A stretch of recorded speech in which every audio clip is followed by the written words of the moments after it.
Hi friends, welcome to Thilaga's kitchen. இன்றைக்கி நான் கடலைப்பருப்பும் புடலங்காவும் ஒரு கூட்டு செய்ய போகிறேன் அப்படின்னு சொல்லி காட்டுறேன். வாங்க வீடியோக்குள்ளே போவோம். கடலைப்பருப்பை 1 மணித்தியாலம் ஊற வச்சு 3 விசிலில் அவிய விட்டு எடுத்துருக்குறோம். இப்போ இன்னும் ஒரு பாத்திரத்தில் இந்த 2ஐயும் உண்டா சேர்த்து அவிய விட போகிறோம். இதுக்கு இப்போ தேவையான அளவு மஞ்சத்தூள் சேர்க்குறோம். தனி மிளகாத்தூள் ஒரு சிட்டிகை, அது தேவைன்னா சேர்த்துக்கலாம், இல்லாட்டி அதை விட்டுறலாம்.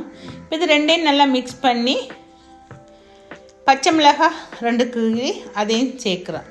சேர்த்து இதை நல்லா மிக்ஸ் பண்ணி நல்லா அவிய விடுவோம். கடலைப்பருப்பு ஏற்கனவே அவிஞ்சிருக்கு, இன்னும் 10 வீதம் அவியணும். புடலங்காவோட சேர்ந்து அவியும் போது சரியாக வரும். தேவையான அளவு உப்பு சேர்க்குறோம். சேர்த்து இப்போ கட்டி பால், அது தண்ணியெல்லாம் வற்றிடுது, கட்டி தேங்காய் பால் சேர்க்குறோம். பால் எவ்வளோத்துக்கு நாங்கள் கட்டியாக சேர்க்குறோமோ அவ்வளோத்துக்கு இந்த கூட்டு டேஸ்ட்டாக இருக்கும்.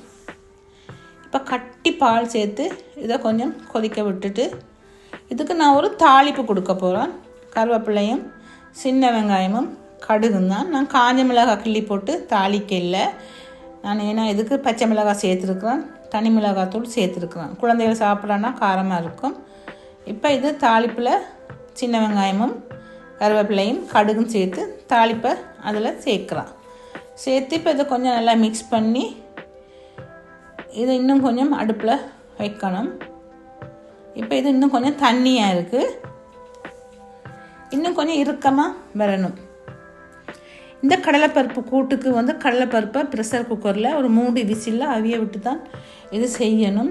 இது நாங்கள் டிரெக்டாக அப்படியே கடலைப்பருப்பை கழுவி புடலங்காவோட சேர்த்து நாங்கள் அவிய போடக்கூடாது, அவியாது, நேரம் போகும்.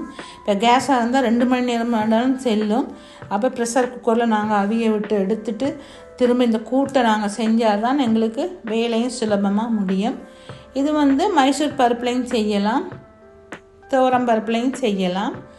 இது கடலைப்பருப்பில் செய்கிறது தான் டேஸ்ட்டை கொடுக்கும். இது அவ்வளோ டேஸ்ட்டாக இருக்கும். இது நாம் ஒயிட் ரைஸுக்கு இன்றைக்கி செய்திருக்கிறோம் சாப்பிட்றதுக்கு.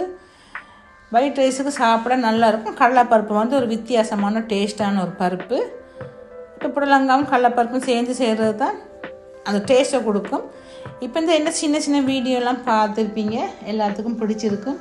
நீங்களும் இதே மாதிரி உங்கள் வீட்டில் இருக்கிறவங்களுக்கு செய்து கொடுத்து பிடிச்சிருந்தா எனக்கு லைக் பண்ணி, ஷேர் பண்ணி, சப்ஸ்கிரைப் பண்ணுங்கள்.